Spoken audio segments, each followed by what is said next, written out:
Muy buenas noches, queridos hermanos. Vamos a pedir la bendición antes del estudio bíblico de hoy.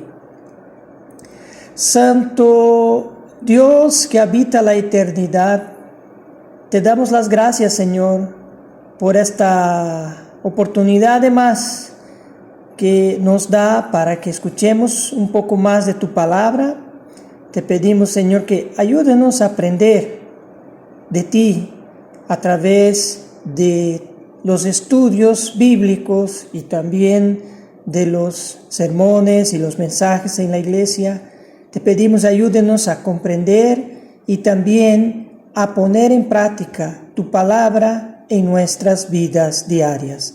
Te damos gracias, Señor, por estas bendiciones. Te lo agradecemos en nombre de Jesús. Amén. Para el tema de hoy, cuyo título es Los reinos naturales y el espacio-tiempo, hacemos una breve memoria que en el estudio anterior hemos podido abordar dos características de Dios observables en la naturaleza que Él ha creado. Uno de los fenómenos estudiados fue la luz, que explica el hecho del por qué no podemos ver la luz de Dios. Porque ya desde un punto de vista físico, el ojo humano no tiene la capacidad de ver todo el espectro de luz que existe. También vimos que el espíritu significa viento en movimiento. Dios nos enseña un poco más de su naturaleza al comparar su poder con el viento. Pero Dios tiene muchas más características, como la omnipresencia, que se traduce con que todo lo que existe está dentro de la eternidad de Dios. Dios habita esa eternidad, Dios es esa eternidad y Él es todo en todos.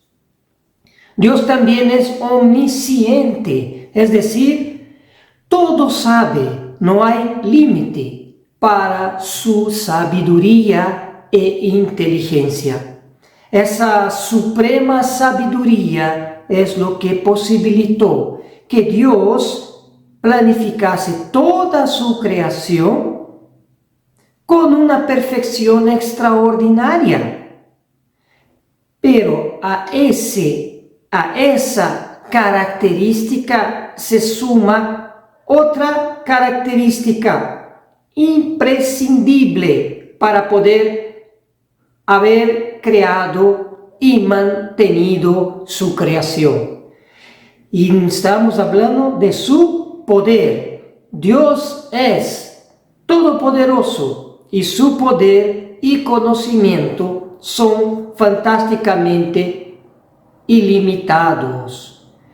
Las características propias de Dios también nos da a entender por qué Él sabe todo. Simplemente porque no tiene Dios ni comienzo ni fin. Siempre ha existido y continuará existiendo para siempre. Es así que cuando queremos resaltar que Dios no tiene principio, que siempre ha existido, utilizamos la palabra sempiterno. Sempiterno, que es un sinónimo de inmortal. A diferencia de las criaturas espirituales que creó, que son solamente eternas, porque existirán para siempre desde el momento que fueron creadas. Pero no es equivocado decirle a Dios el eterno, porque también expresa una característica de Dios. Cuando entendemos que Él tampoco tiene final. En las modernas ciencias naturales que abarcan la biología y algunas ciencias de la Tierra, como la geología, se enseña la existencia de tres reinos naturales: reino animal, reino vegetal y reino mineral. Ciertamente, todos estamos familiarizados con la existencia de esos tres reinos naturales, ya que lo aprendimos en la escuela. Gran parte del conocimiento de las personas son aprendidos desde la infancia en la escuela, y los reinos naturales no son una excepción. Efectivamente, estos reinos o categorías de la naturaleza sí existen, y lo encontramos también en el libro de Génesis. Las ciencias naturales apuntan la existencia de un reino mineral. Ese reino o clasificación, a diferencia de los reinos animal y vegetal, está formado por todo lo que no tiene vida. Por ejemplo, agua, suelo, gases, minerales y rocas. Según la ciencia, el origen de los minerales se caracteriza por el enfriamiento del magma, la precipitación de sales o el reordenamiento de los iones, que se dicen que se lo nombra metamorfismo. Esos son términos geológicos. Génesis, su paralelo, Génesis capítulo 1, versículo 7, habla del reino, de los reinos o de esa categoría natural del mineral. Génesis 1, versículo 7 al versículo 10 dice lo siguiente: E hizo Dios la expansión y separó las aguas que estaban debajo de la expansión de las aguas que estaban sobre la expansión, y fue así. Versículo 8: Y llamó Dios a la expansión cielos, y fue tarde y la mañana el día segundo. Versículo 9: Dijo también Dios: Júntense las aguas que están debajo de los cielos en un lugar, y descúbrase lo seco. Y fue así. Versículo 10: Y llamó Dios a lo seco tierra, y a la reunión de las aguas llamó mares, y vio Dios que era bueno. Las ciencias naturales apuntan también, aparte del reino mineral, apuntan la existencia de un reino vegetal. Ese reino está compuesto por seres vivos que producen su propio alimento. Como ejemplo, las plantas, representantes de este reino, tienen diferentes tamaños, desde pequeños musgos hasta secoyas gigantes. Según la ciencia, hace unos 1.200 millones de años, capas de algas dieron origen a los primeros organismos del reino vegetal, y las plantas terrestres habrían surgido posteriormente hace unos 450 millones de años. Su paralelo, Génesis capítulo 1, versículo 11, dice: Después dijo Dios: Produzca la tierra hierba verde, hierba que dé semilla, árbol de fruto que dé fruto según su género, que su semilla esté en él, sobre la tierra. Y fue así. Las ciencias naturales apuntan la existencia también, y ahora vamos para el tercer reino o categoría natural, que es el reino animal. Ese reino, también llamado reino animalia, está compuesto por seres que no producen su propio alimento. Consiguen nutrirse con alimentos del entorno en el que viven.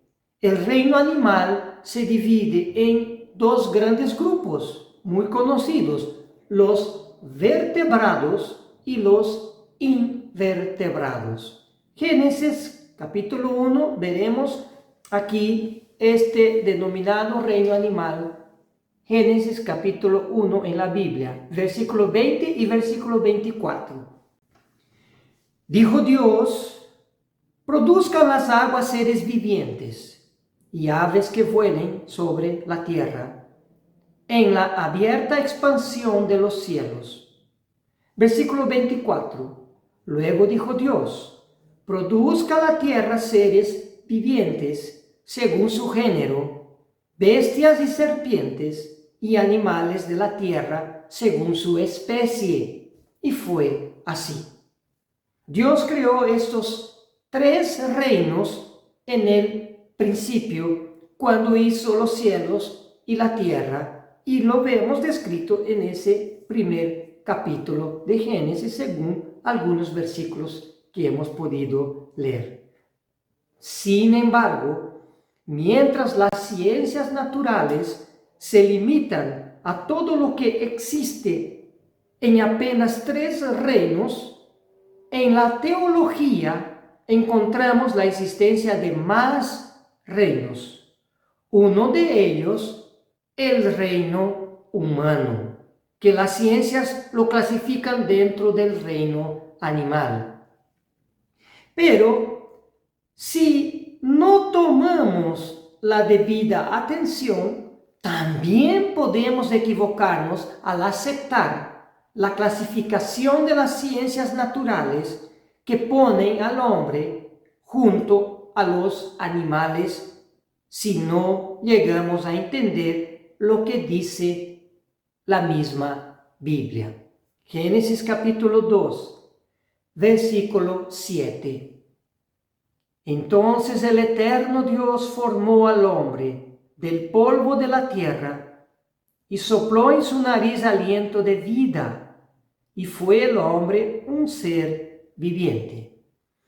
En un primer momento tenemos al hombre formado del polvo de la tierra y respirando el aire que lo mantiene vivo. Continuamos la lectura ahora, capítulo 2 de Génesis 2, versículo 19, la primera parte. El eterno Dios formó pues de la tierra toda bestia del campo y toda ave de los cielos. Acá tenemos una primera semejanza entre los hombres y los animales, ambos, según también la Biblia, no solamente la ciencia, ambos fueron formados de la tierra. La palabra utilizada en ambos versículos, la palabra, el verbo utilizado en ambos versículos, el verbo formó, es yatzar. Yatzar, que significa dar forma o moldear. Y la otra coincidencia encontramos en el libro de Eclesiastés. Eclesiastés capítulo 3, versículo 19 dice: porque lo que sucede a los hijos de los hombres y lo que sucede a las bestias, un mismo suceso es. Como mueren los unos, así mueren los otros, y una misma respiración tienen todos. Ni tiene más el hombre que la bestia, porque todo es vanidad. Aparentemente, desde un punto de vista morfológico, de forma, el hombre sería un mamífero más dentro del reino animal, formado por los elementos inorgánicos de la tierra, que estamos hablando lo que componen, y también el hombre, igual que los animales, respira. Sin embargo, cuando nos referimos al intelecto, existe un gran abismo entre el hombre y los animales imposible de ser alcanzado por estos segundos.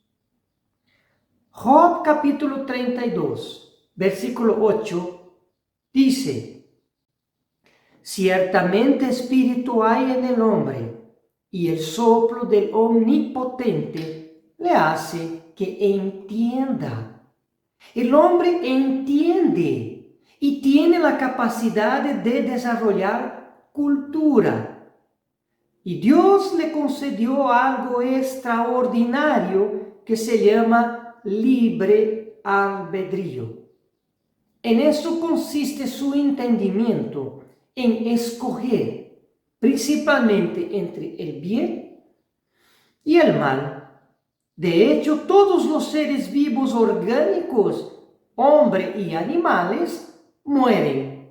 Sin embargo, dice Eclesiastes, y aquí hay una marcada diferencia entre hombres y animales. Eclesiastes capítulo 12, versículo 7. Y el polvo vuelve a la tierra como era, y el espíritu vuelve a Dios que lo dio. Eso está hablando al hombre. El espíritu no es lo mismo que la respiración o aliento de vida, porque el espíritu en este caso, que le da inteligencia al hombre, no es material, no es su respiración. Esa capacidad de discernir, de aprender, de escoger, inventar, es gracias a ese elemento no material que es parte de nuestro ser, que es nuestro intelecto. Es lo que nos hace a imagen y semejanza de Dios. Continuamos aquí la lectura de la Biblia en 1 Corintios, capítulo 15. 1 Corintios, capítulo 15, versículo 22, dice lo siguiente: porque así como en Adán todos mueren, también en Cristo todos serán vivificados. Esta es una marcada diferencia entre el hombre y los demás seres vivos terrestres o acuáticos. El hombre tiene el potencial de resucitar y vivir eternamente. El apóstol Pablo, al igual que en el libro de Eclesiastés, compara entre el ser humano y los animales, pero esta es una comparación puramente desde el punto de vista orgánico. Por ello, Pablo incluso escribe que el cuerpo que tenemos es cuerpo animal. Dice aquí en 1 Corintios 15, versículo 44, se siembra cuerpo animal, resucitará cuerpo espiritual. Hay cuerpo animal y hay cuerpo espiritual. El cuerpo animal, que es físico, se deteriora y se descompone.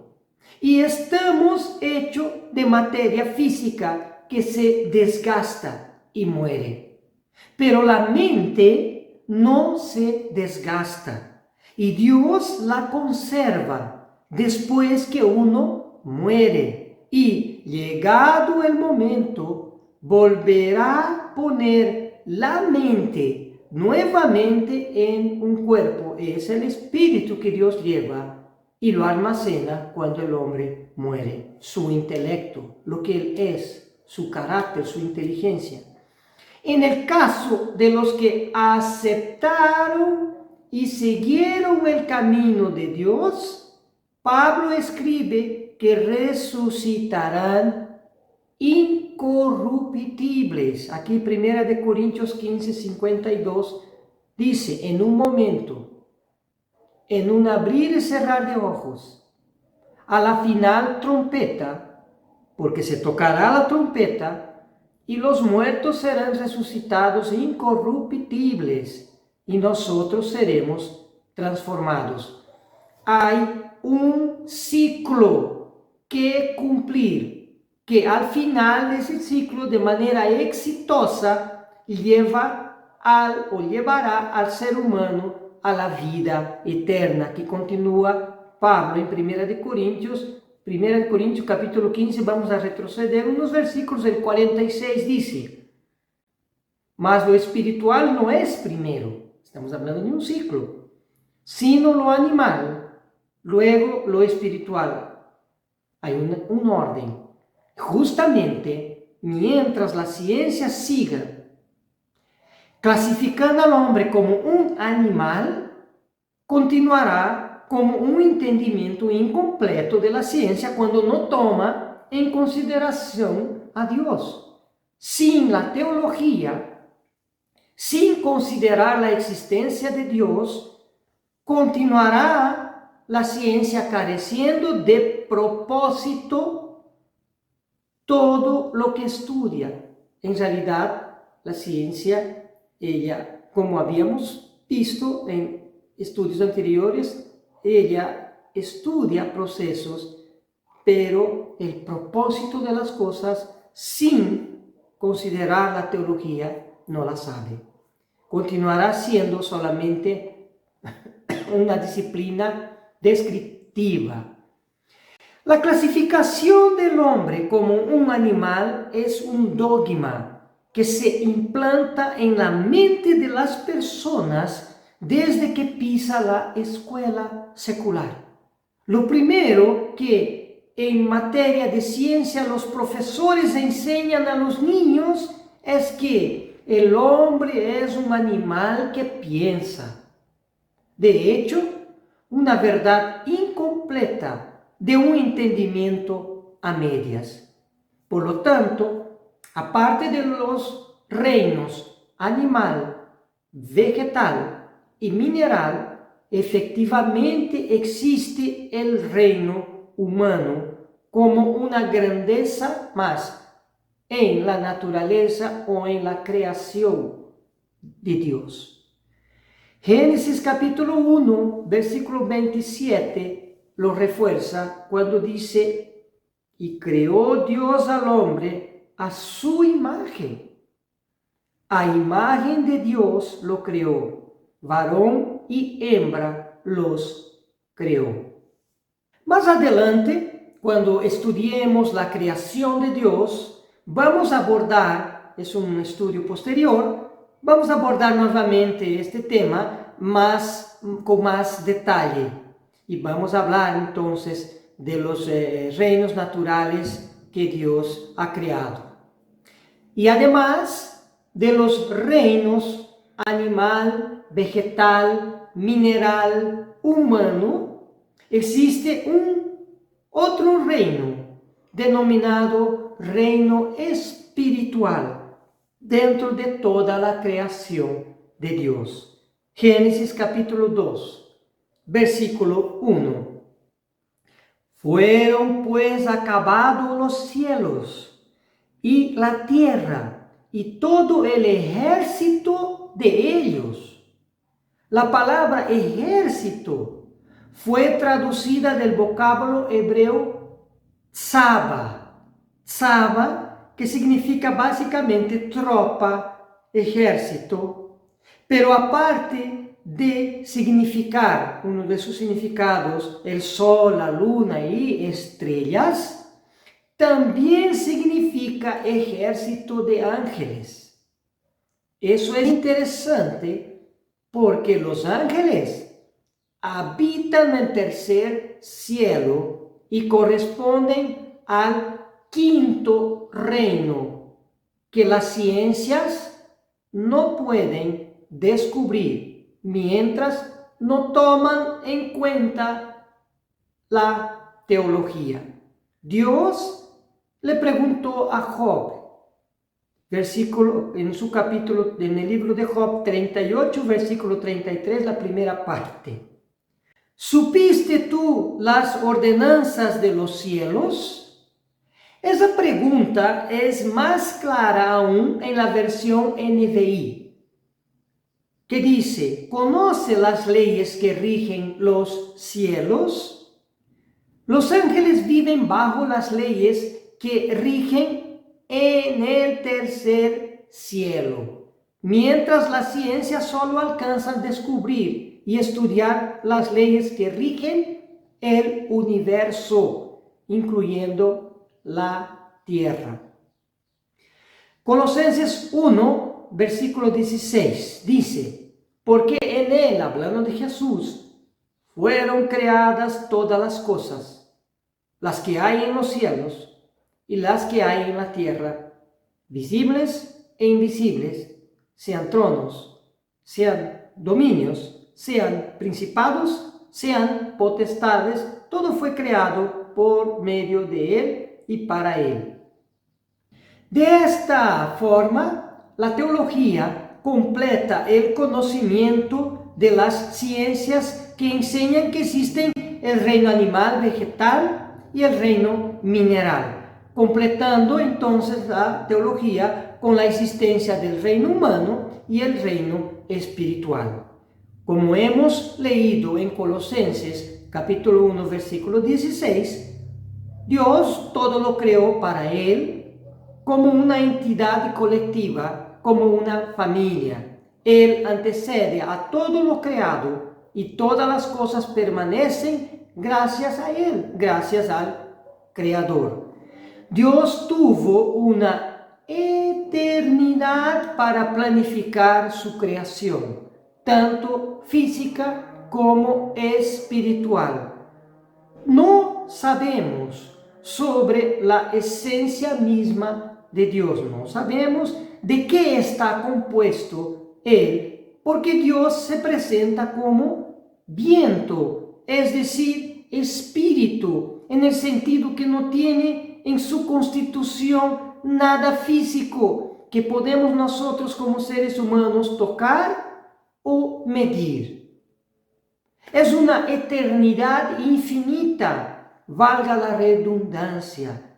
Las dos entidades que conocemos como Dios estuvieron discutiendo y planificando cada detalle de lo que estaban por crear.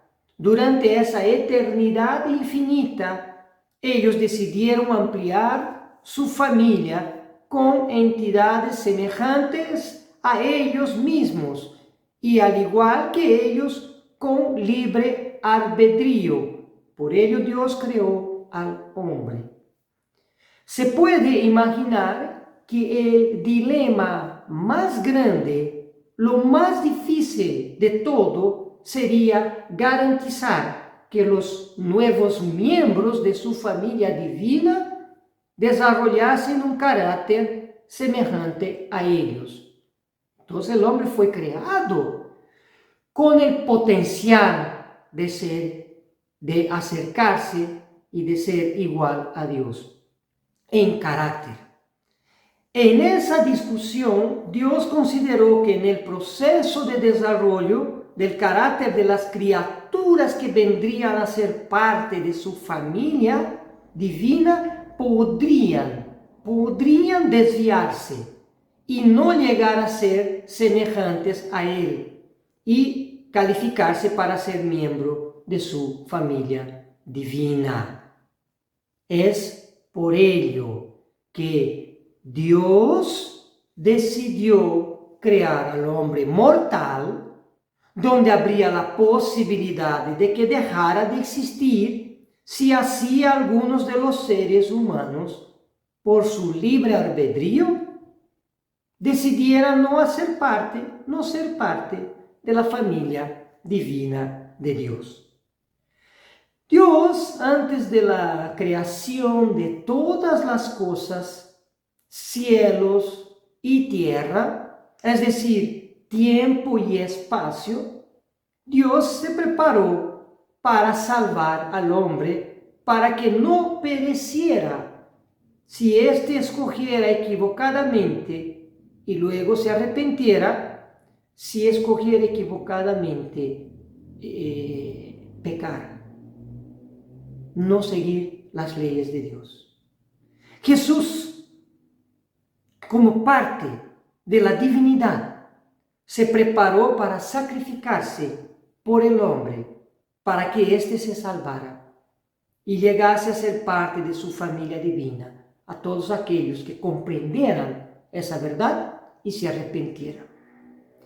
Lo increíble es que por medio de Jesús, dice el libro de Efesios en su capítulo 1, versículo 4, nos escogió en Él antes de la fundación del mundo, para que fuéramos santos y sin mancha delante de Él. Dios planificó todo antes que las cosas existieran. Su enfoque principal fue ampliar su familia divina. Por ello, todo lo ha creado, tanto físico como espiritual. Todo lo que ha creado apunta a ese propósito. Sobre el espacio-tiempo, pasaremos a hablar primero sobre, entonces, de esos dos términos, abordaremos primero el término espacio. El relato bíblico empieza en Génesis capítulo 1, versículo 1, con la creación de todo lo que existe. Cuando dijo, y todos lo sabemos de memoria, Génesis 1, versículo 1, en el principio creó Dios los cielos y la tierra. La pregunta principal es, ¿dónde creó Dios los cielos y la tierra? Y la respuesta se encuentra en el texto ya citado y leído anteriormente de Colosenses, capítulo 1, versículo 16 y 17, que afirma que los cielos y la tierra, lo visible y lo invisible, fueron creados en Él, porque Él es antes de todas las cosas. Dios es el todo infinito. Dios es la misma eternidad. Por lo tanto, no existe absolutamente nada fuera de esa eternidad de Dios. Lo que nos hace comprender que los cielos y la tierra fueron creados dentro de todo absoluto que es Dios. La verdad de que Dios no puede ser limitado por ningún espacio, por más grande que sea. Entonces, eso nos hace entender al estudiar varios pasajes de la Biblia, como por ejemplo de Primera de Reyes, que relata la dedicación del templo de Jerusalén. Podemos entender que Dios no está limitado por su creación. Primera Reyes 8, versículo 27, aquí dice, pero es verdad que Dios morará sobre la tierra. He aquí que los cielos de los cielos, no te pueden contener, cuanto menos esta casa que yo he edificado. La expresión los cielos de los cielos es recurrente en el Antiguo Testamento y nos transmite la magnitud inimaginable del tamaño de los cielos. Sin embargo, Dios no está contenido dentro de su creación. De los cielos de los cielos. Aseveración que se repite otras dos veces en Segunda de Crónicas, capítulo 2, versículo 6, y en Segunda de Crónicas, capítulo 6, versículo 18. ¿Y qué es lo que contienen los cielos de los cielos? Nehemías, capítulo 9, versículo 6, dice lo siguiente. Tú solo eres el Eterno, tú hiciste los cielos y los cielos de los cielos, con todo su ejército, la tierra y todo lo que está en ella, los mares y todo lo que hay en ellos. Y tú vivificas todas estas cosas, y los ejércitos de los cielos te adoran. Indudablemente, los cielos albergan la totalidad de la creación de Dios, pero no la totalidad de Dios que es infinitamente más grande que su creación, misma que contiene su ejército, cuando se refiere mayormente al universo, la tierra con sus mares y los cielos donde están los seres espirituales. Lo que entendemos también en ese modelo de los cielos que la Biblia presenta es que Dios se manifiesta a sus criaturas espirituales en el cielo espiritual, así como se manifiesta al pueblo de Israel desde el santuario en el desierto y posteriormente desde el templo en Jerusalén. Ahora en los últimos días con la iglesia, a través de su poder, que es el Espíritu Santo. El santuario era, en la antigüedad, una representación del cielo donde Dios se manifestaba a sus seres espirituales y aún se manifiesta en el tercer cielo.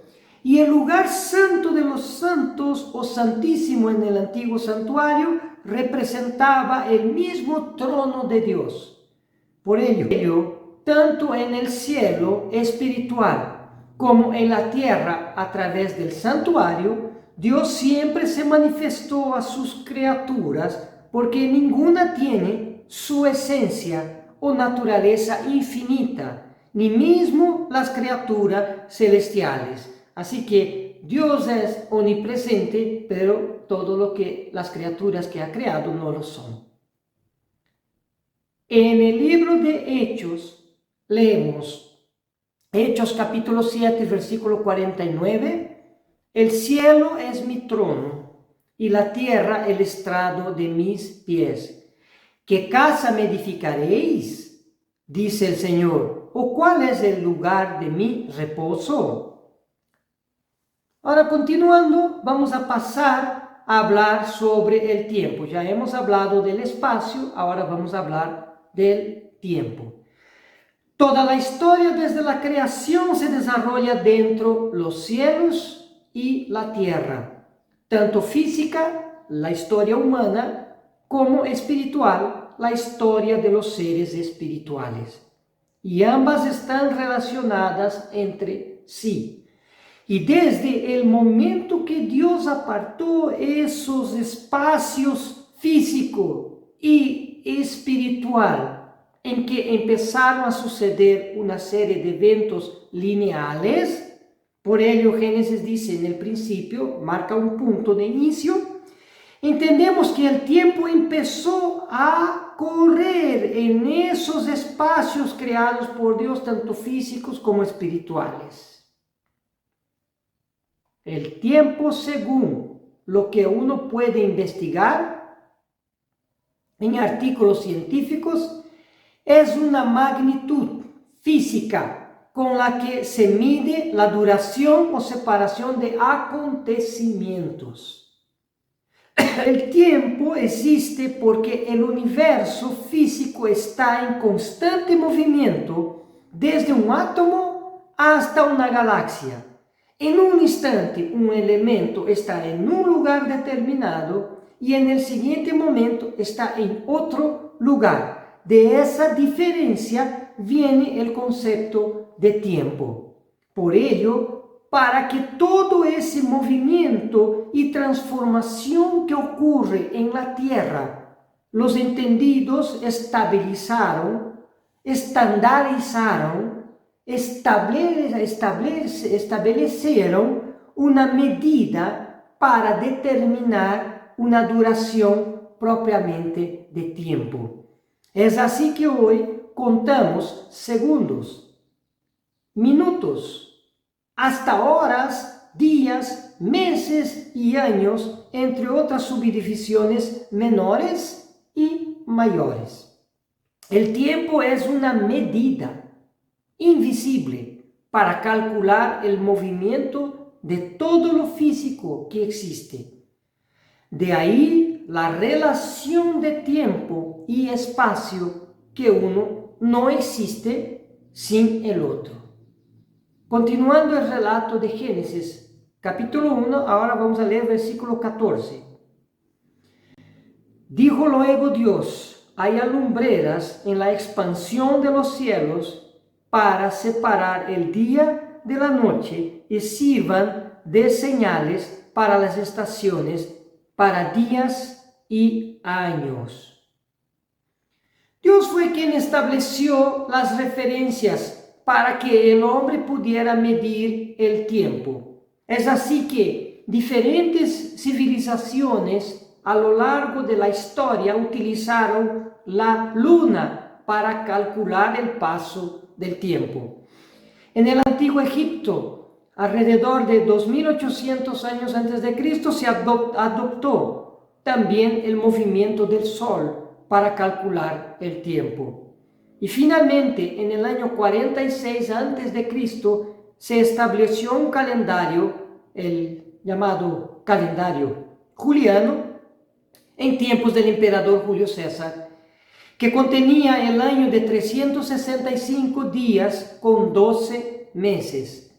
Ese calendario ganó mayor precisión a partir del año de 1582 de nuestra era, con el Papa Gregorio, cuando se introdujo el año bisiesto, es decir, el día 29 de febrero a cada 4 años.